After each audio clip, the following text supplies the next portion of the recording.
Bago din ako pumasok sa school ko, dinaanan ko sila Janjan at Renan para kumustahin sila.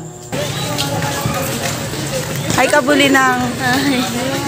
Birthday daw ni Janjan kahapon. Si Renan daw, nag-decide na hindi na papasok dyan. Papasok ka lagi. Tingnan mo nga. Tumawag si Janjan kagabi. Birthday niya pala. Hindi niya sinabi agad na maaga. Next year na lang uli.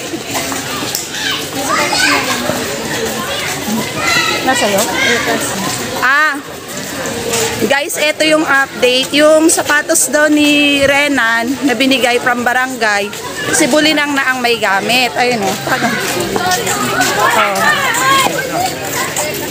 Suot na ni Bulinang. Tapos yung gamit naman napunta kay Uging dun sa kapatid ni Renan na mas nakakabata kasi wala daw din gamit yun. Palagi po ang pasok niya, hindi yun. Masipag daw mag-aral si Uging. Ayun. Buti naman binigay yung sapatos sa'yo. Binigay? Hindi kasi kasya siguro kay Uging.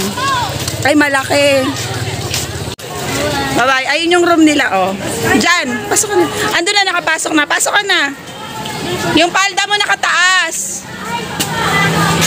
Sige na, pasok na. Bye. Hi, guys.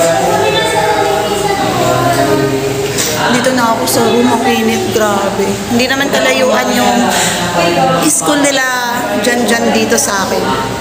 Nilakad ko ang init. Mga classmate ko matatalino. Ito pala si Zyrus, kamukha ni Janjan.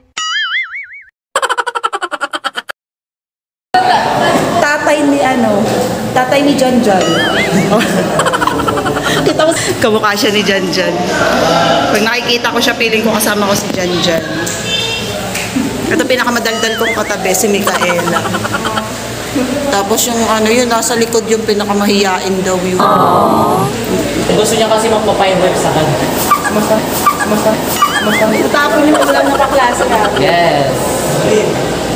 Nakain na kami, oh. Yes, we are eating fish derrits. Okay.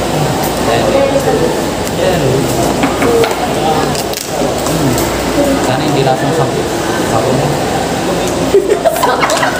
Uy, kasi yung bumili ako nung Sabi niya, lasang sabon daw yung pagka. Sana kasi daw nung hindi sa lasang sabon. pero kasi may kwento. Uy, Eddie! Kain! Oo, pogi ni Eddie, oh. Bumili kasi ako ng ulam sa kantin. Tapos, binili ko yung parang kare-kare na matamis, ganun. Tapos, pagkatikim namin, lasa siyang sabon. Parang yung pinanghugas nila, yung ginamit nilang panghugas. Sir. With Ariel. Ganon. Tempura ulam niya. Tempura. Boneless bangus. Sisi. Tapos, giniling na... Fireworks.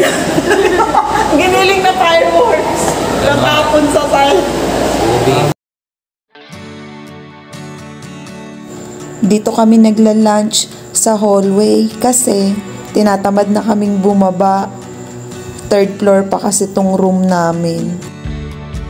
Hindi din allowed kumain sa loob ng room kasi nga aircon, naiiwan doon yung amoy ng ulam. Nakakalungkot na masaya. Nalulungkot ako kasi masyado na akong busy para gumawa pa ng mga bagay na makakatulong sana sa mga kapuspalad. Masaya kasi masaya ako sa pag-aaral ko at sa mga kaklase ko. Pero kahit na ganito na kabisi, hindi ako makakapayag na hindi na ako makakatulong sa mga kapuspalad. Gagawin ko pa rin ang best ko para makatulong ako sa kapwa ko. Konting panahon na lang, may darating na sorpresa para sa kanila. At marami-rami na naman akong mapapangiti ng mga kapwa ko. Excited na akong maibigay sa kanila ang mga bagay na yun.